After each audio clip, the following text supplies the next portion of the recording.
Hello all, welcome to it's UTV. నేను మీ కౌసల్య. ఒక మహిళ, తను మన ఇండియాలోనే పుట్టింది,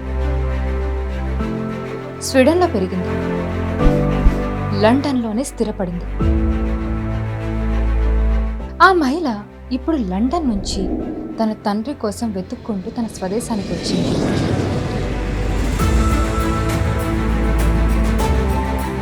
అసలు తన కథ ఏంటి? తన కథ నేను విన్నప్పుడు చాలా బాధాకరంగా, చాలా ఎమోషనల్గా అనిపించింది. Father has left or gone missing or is not coming back. So till now you don't know any details about your father, where he is, what he's doing now? No, so since 1987 he has been missing. He has not been in touch with Mr. Ramaya and we really don't know what's happened to him. What would be the first word that you want to talk to your father? Where have you been? How have you been? What was it like? Did you think about me? Did you miss me? Did you look for me? Did you think of coming back for me? I'm a daughter. I know what's your feeling.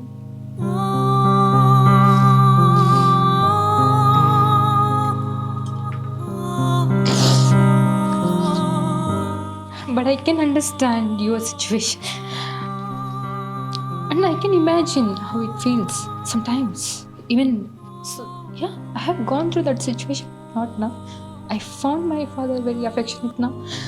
So it feels so heavy when you were sharing all those things. Yes.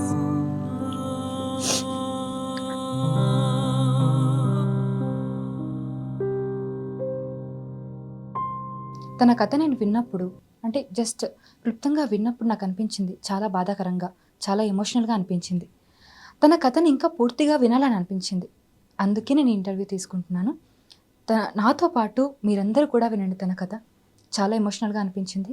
Let's start the interview. నమస్తే సంధ్యా రాణి. నమస్తే. How you doing today? I feel quite emotional and happy because of the reception that I've received here in India, this time coming to search for my parents.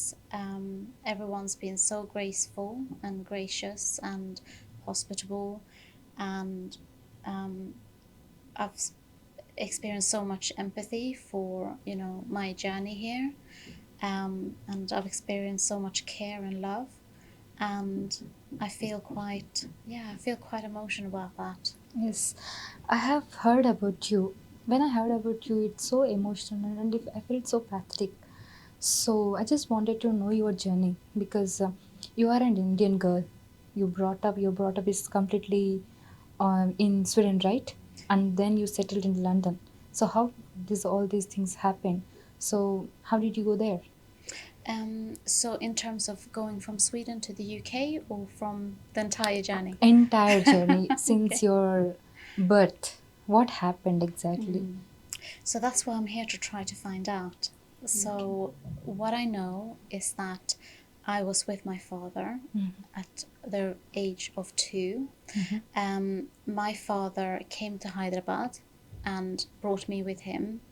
He was working as a bill writer in a place called Palace Restaurant and Bar in Hyderabad, and there he met Mr. Ramaya, and he explained that his wife, my mother, had passed away and that he was taking care of me. He also shared that he's from the Padmashali caste, and Mr. Ramaya was also belonging to that caste and thought that his sister-in-law would be a suitable match for him to get married to because they're from the same caste and they both had previous marriages. So they got married, and my father was with my stepmother for a few months, and after a short while he disappeared, and we don't know what happened to him. Mr. Ramaya tried to find him and searched for him, and Mr. Ramaya had his own family. He had 3 girls and a son as well, and they weren't able to look after me when my dad didn't come back. So, from my understanding, he was approached by the orphanage, and he relinquished me to the orphanage. And So through orphanage, you went to Sweden? yes, Okay. so through the orphanage, they were collaborating with an adoption agency in Sweden. So they arranged for me to be adopted to Sweden. Okay. So the people who adopted you, did they give you the same love that which parents give? It's very difficult to say or answer because I don't have anything to compare with, but my upbringing in Sweden was quite difficult. I came to Sweden when I was 3 years old. Okay. The only thing that I really had with me was my name, Sandhya Rani. And at 3 years old, even though I didn't remember anything from India, I didn't have any memories that I could recall. I knew that I was from India. I knew because I looked different from everybody else. I don't look like my parents, and I didn't look like anybody in the community. We didn't have any Indians in Okay. In where I Sweden? grew up. Yes, Okay. there was not even anybody from any other country. So it's a mainly just white Christian country. But because of my name, because of the way I look, I always knew I was different. And at the beginning, I would, I did have a language as well at the age of 3. But in Sweden, it was considered a positive thing for me to integrate into the country, which meant that I lost my language, which is why we can't speak in Telugu Yes, even now. you can't understand. No? And, that's a great sadness for me because I've come back here and I'm amongst my people and I can't communicate with them. But also I was baptized, so I was raised, in a Christian country, and I also lost my culture. Yeah. So how was you brought up? Like how did they, see you in your childhood? How was your childhood look like? So it was difficult in the sense that I was very sad as a child because I'd lost everything really, and I think the idea is that Sweden is better, everything about Sweden is better, which sort of missed the fact that the things that I had lost Yes. and why I was sad. And so nobody really understood that I was mourning. I struggled to make friends, and it's natural, children will notice if somebody else is different, but that also became a separate trauma, that it wasn't that easy for me to make friends or integrate in that way. I learned what I learned from my adoptive parents or from school was very negative things about India. You know, I learned that India was poor. I learned that there was child marriages in India, and Okay. in general, I was given a very negative view of India. Um, and one of the times that I really remember very clearly was when I was it must have been 1996 or so, and Miss Universe was on TV, and that year, Miss India her name was Sandhya.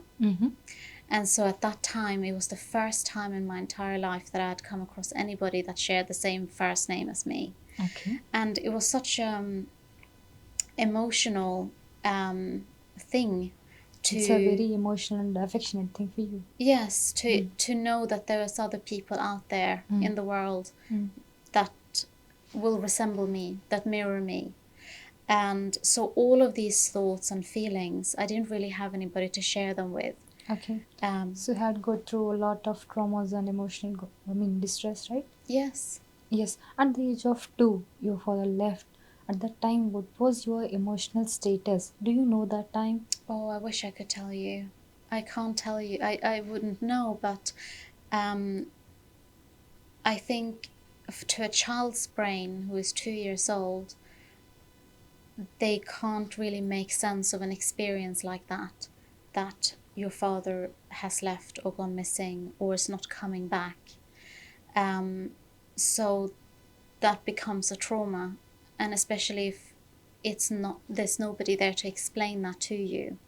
And so a part of this search for my parents is about trying to understand, to build a picture of things that are just on paper, very sparse information, to really build a picture and understand my story, really.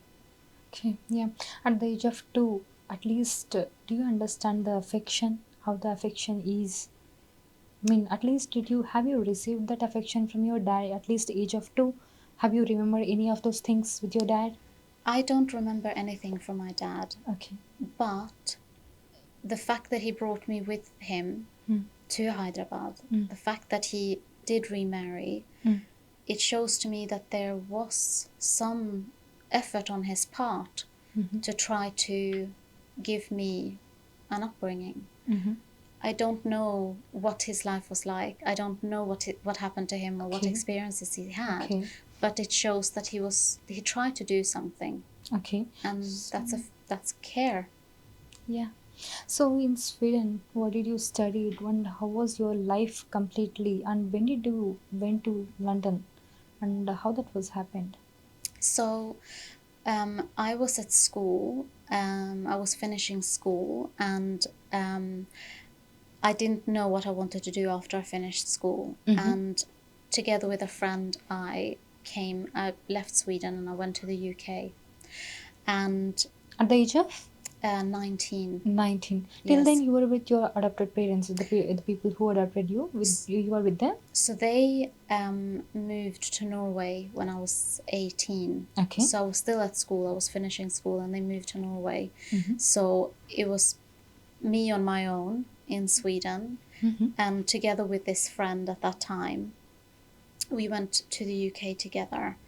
And I really at that time didn't know what I wanted to do, where my life was going. And I think I connect that very much to not understanding or knowing about my past.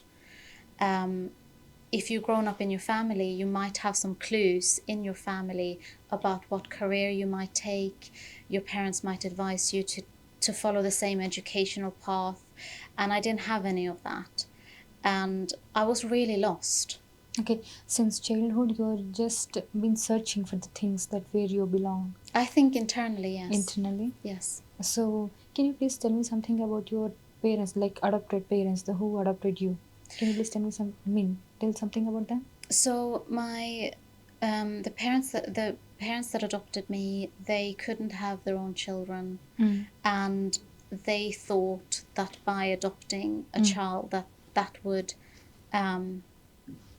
resolve the situation. But I think whenever you try to acquire something externally from yourself in order to Or the handle any emotion. pain, yes, instead of dealing with the pain, Yeah. you are trying to hide it. And that had an impact on me Mm-hmm. as a child. It Okay. meant that I didn't get what I needed in order to thrive. Okay, that was happened. So, what did you study and how was the brought up in London?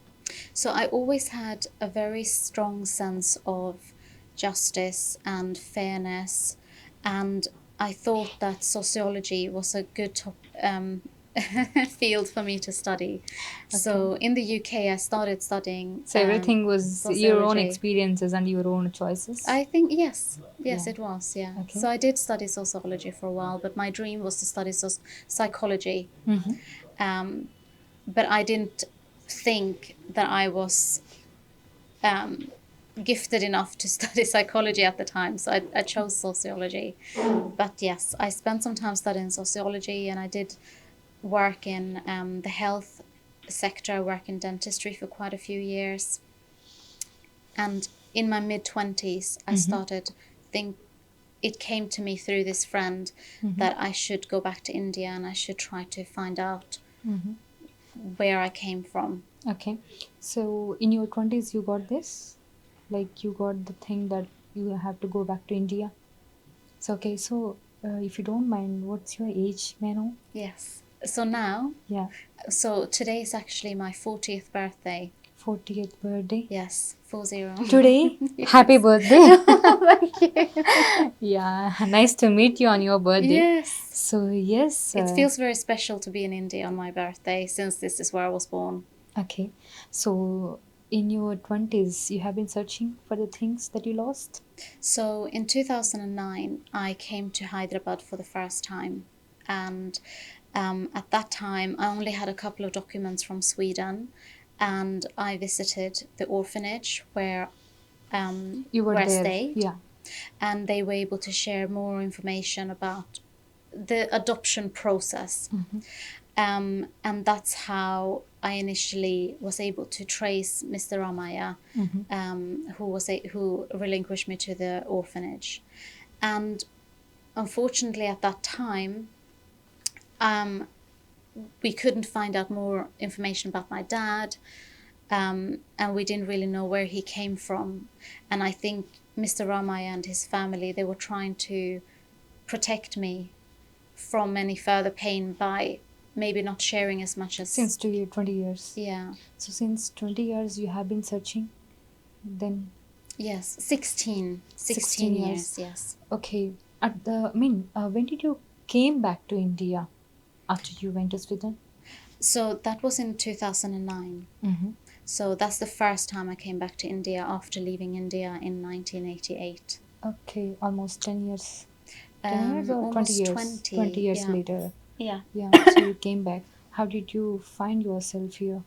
Oh, wow. I think the very first time I was here, it was it was confusing.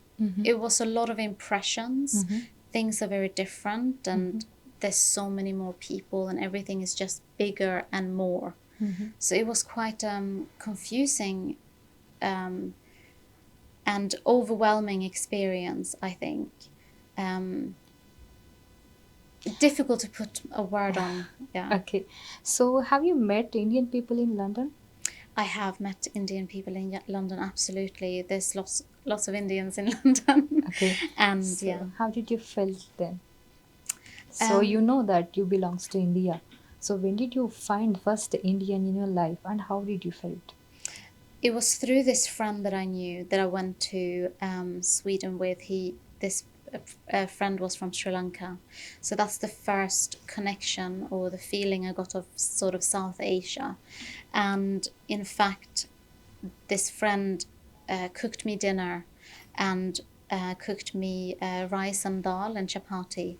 And I remember very distinctly eating that for the very first time.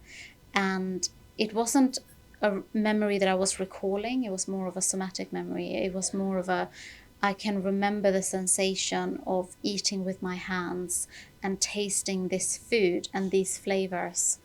And that's probably the very first experience that really brought me back to what my beginnings were. So how was the experience when you were experience all these things for the first time? Very emotional. Very, very emotional. It really hit me at my core, I think.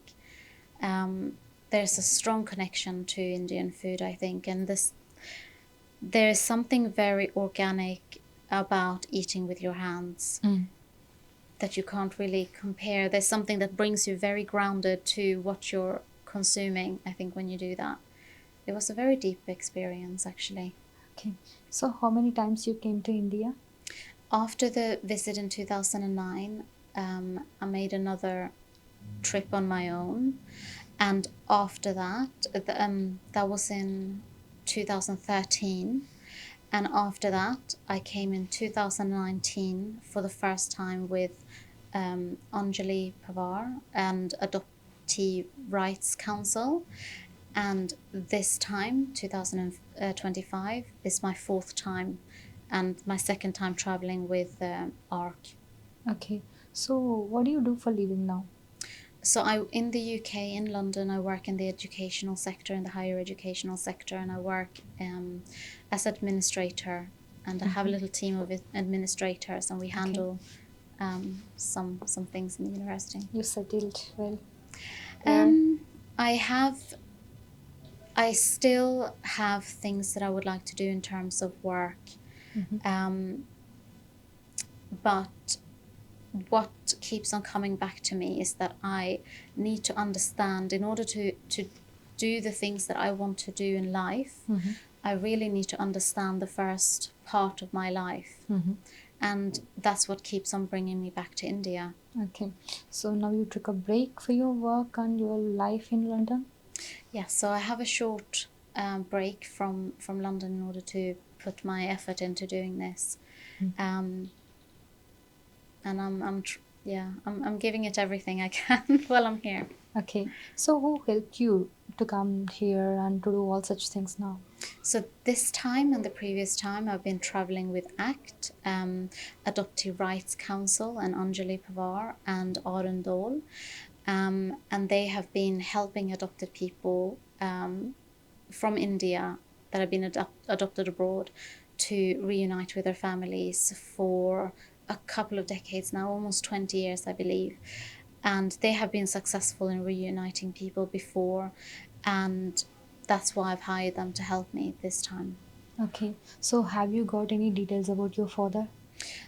So what we know is his name. So it's Mr. B. Raj Kumar. We're trying to understand or find out what the B stands for, what the initial stands for. And we know that he's from the Padmashali community, and that he is from a village outside of Hyderabad, or a town outside Hyderabad. And it's not coming to me now. Varangal? Yes, That's it's it? Warangal, yeah. Yes. So I heard that you're going to Warangal. So yes. So we understand that he comes from that town. And yesterday we traveled as a group to Varangal, and we were able to speak to some trade unionist leaders of the Padmashali community. Okay. They had arranged it really, really nicely. They were all there, and we were able to speak to them face to face and explain what my situation was, share the information that we know about my father, and they are doing everything they can to try to support us as well. Okay. What did they say? I mean, how much time it takes to find your father? Oh, well, we're in the 16th year now anyway, but I don't think it's not, all they can do is obviously speak to the people that they know and share the word. And if anybody knows anything, somebody should know something. There should be somebody out there that knows something about my dad.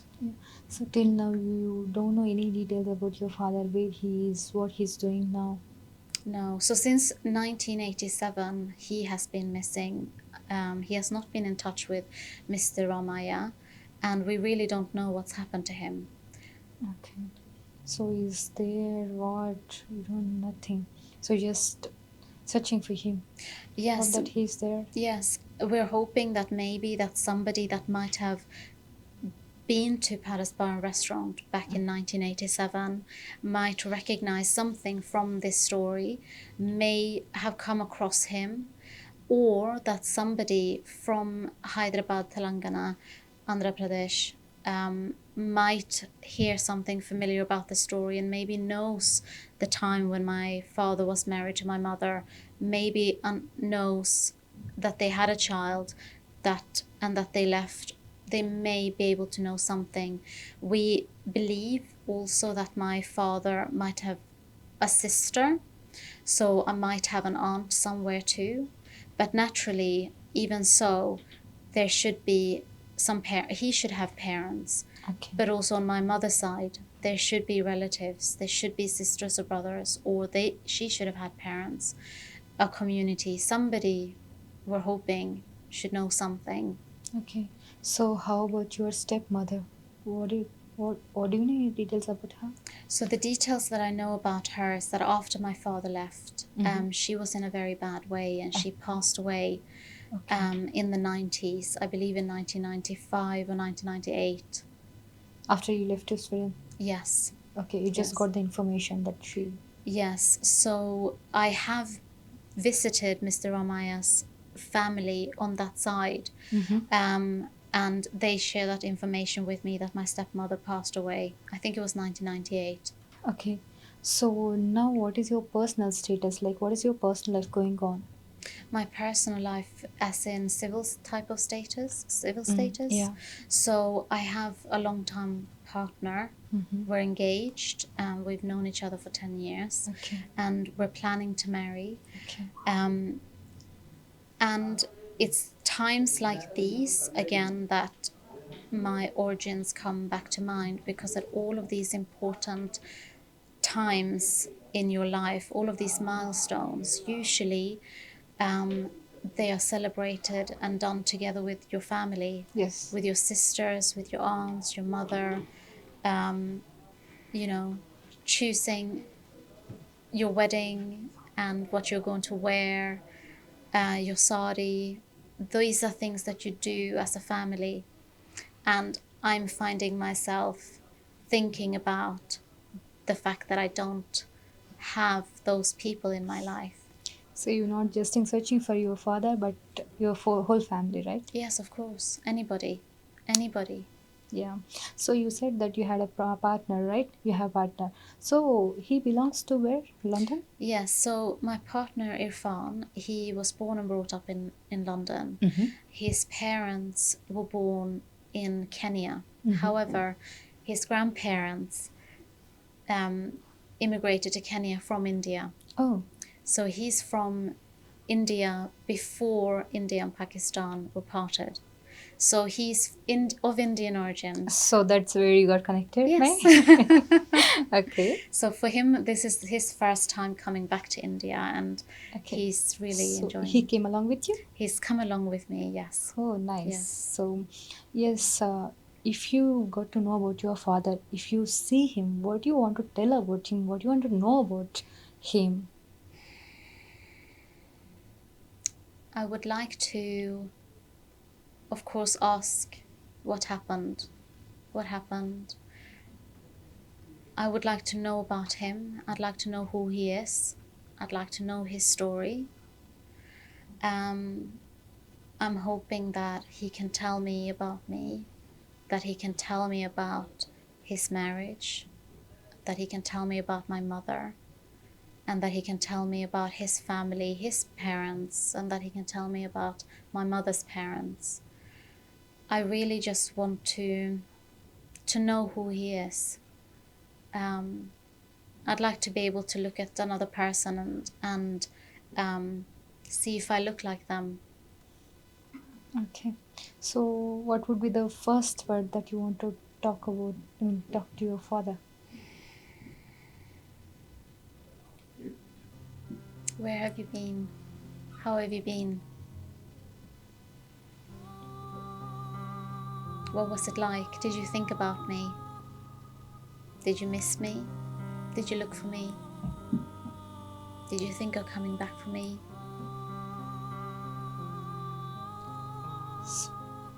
It's so emotional, even to me. As a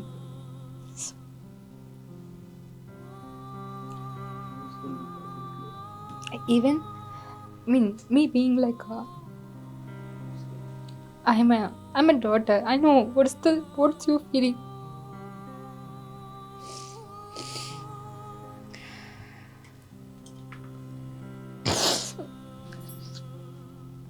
We need our fathers. That's love is a shit. Yes. So true. Are you close with your father? Yes. Yes. But I can understand your situation. And I can imagine how it feels sometimes. Even, so, yeah, I have gone through that situation. Not now. I found my father very affectionate now. So, it feels so heavy when you were sharing all these things. Yes. Yes, now I'm good with life.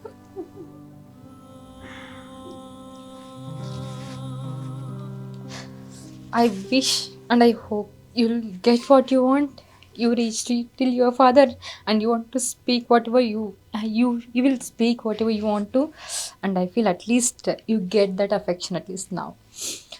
So yes, I just got emotional, so sorry. Literally I know the pain. I daughter know the pain. As a daughter, I know. I'm a single daughter. I know the pain. How you feeling? I can sense you. Like you came here since 20 years. You have been searching for your father. You're searching for your relatives here. So, Yes. so yeah, Sandhya. So, what do you want to tell? Just tell.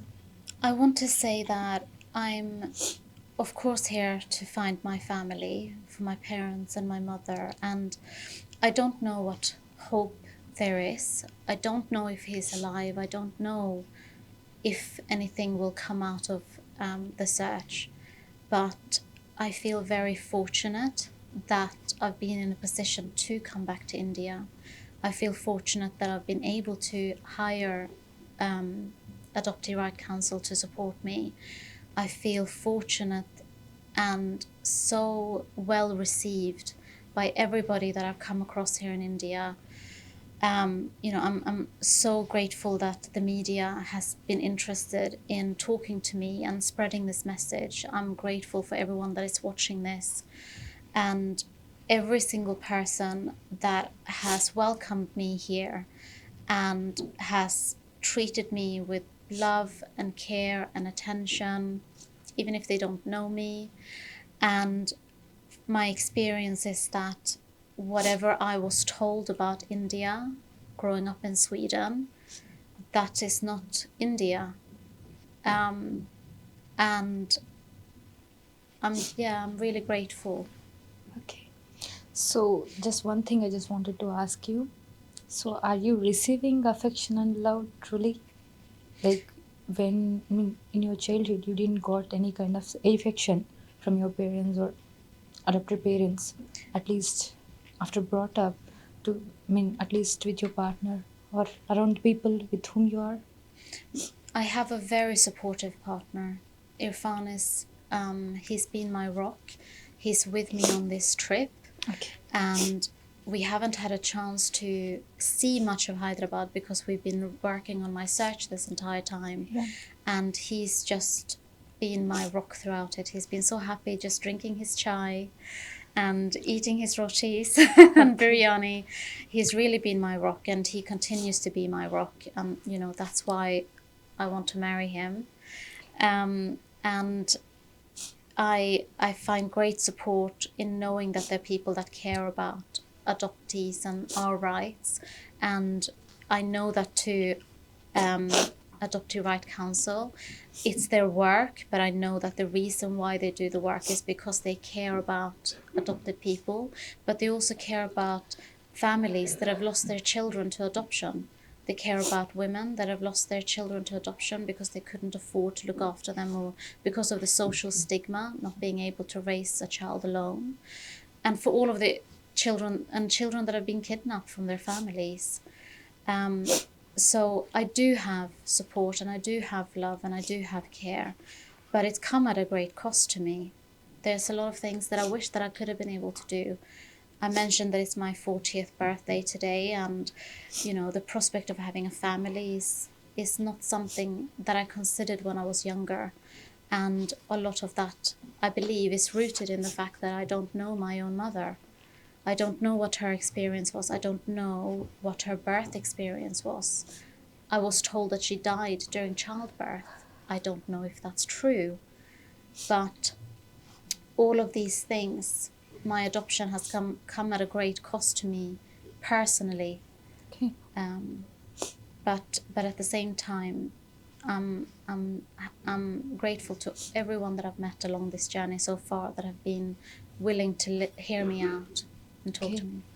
So at last, what do you want to tell about the people who left their parents, like in orphanage? Even in orphanage, people left.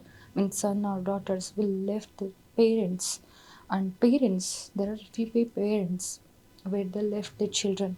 What do you want to tell about them I to feel them? I feel great empathy for people that feel that they have no other option than to relinquish their children to orphanages, because I don't think that that's an easy decision. I think that they might do it out of hardship, not necessarily because they don't want their kids. And I think there's a huge misconception about how children end up in orphanages. And I really wish, if anything, I really wish that the Indian government, the people in power, the people with resources were able to support vulnerable families, that they were able to support vulnerable women in domestic violence situations, or even women that may have had a child outside of marriage, to look after their own children. Because if once you've lost your family, once you've lost your mother, once you lost your father, nobody can really replace them. Exactly true.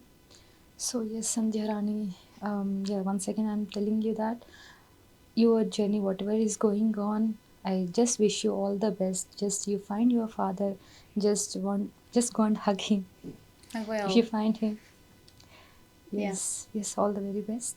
Thank you so much for sharing your story. It's so emotional and I really got tears. I can see. Thank you so much. Yes. చూసారు కదా, అసలు ఈ story చాలా ప్యాథటిక్గా, చాలా ఎమోషనల్గా అనిపించింది నాకైతే. వింటున్నప్పుడు అసలు కన్నీళ్ళు అయితే ఆగలేదు. ఒక అమ్మాయి ఇండియాలో పుట్టి స్వీడన్కి వెళ్ళి ఒక ఆర్ఫనేజ్, అక్కడ అమ్మ నాన్న ప్రేమ కూడా తను చూడలేదు. అసలు ఆ ప్రేమ ఎలా ఉంటుందో కూడా తనకు తెలియదు. తను లండన్కి వెళ్ళి అక్కడ సెటిల్ అయింది. అయినా కూడా గత 16 సంవత్సరాలుగా తన మూలాలను వెతుక్కుంటూ తను తిరుగుతూనే ఉంది. వాళ్ళ నాన్న కోసం, తన మూలాలున్న తన ఫ్యామిలీ కోసం తిరుగుతూనే ఉంది. సో తన జర్నీ ఏదైతే ఉందో ఒక రకంగా ఇన్స్పిరేషన్ అని చెప్పాలి, అండ్ అలాగే చాలా ఎమోషనల్ అని చెప్పాలి. ఇప్పటికీ పేరెంట్స్ని వదిలేస్తూ ఉన్నారు చాలామంది పిల్లలు, అండ్ పుట్టిన పిల్లల్ని వదిలేస్తూ ఉన్నారు పేరెంట్స్. అలాంటి సిచ్యువేషన్లో కూడా ఈ అమ్మాయి, ఒక మహిళ, 40 ఏళ్ళు తనకి, ఇవాళ తన పుట్టినరోజు. 16 ఏళ్ల నుంచి వాళ్ళ నాన్న కోసం నిరీక్షిస్తూ, అలానే చూస్తూ, వాళ్ళ నాన్న దొరుకుతాడా, వాళ్ళ నాన్న కనిపిస్తాడా, ఎలాంటి జడ్జ్మెంట్ లేకుండా జస్ట్ వాళ్ళ నాన్న కనిపిస్తే చాలు, మళ్ళీ మా నాన్న తిరిగి వస్తే చాలు అంటూ కూడా తను ఇప్పటికీ వెతుకుతూ ఉంది. సో నిజంగా చాలా గ్రేట్గా అనిపించింది. సో మీకు ఎలా అనిపించింది షేర్ చేసుకోండి. Thank you so much for watching and keep watching UTV.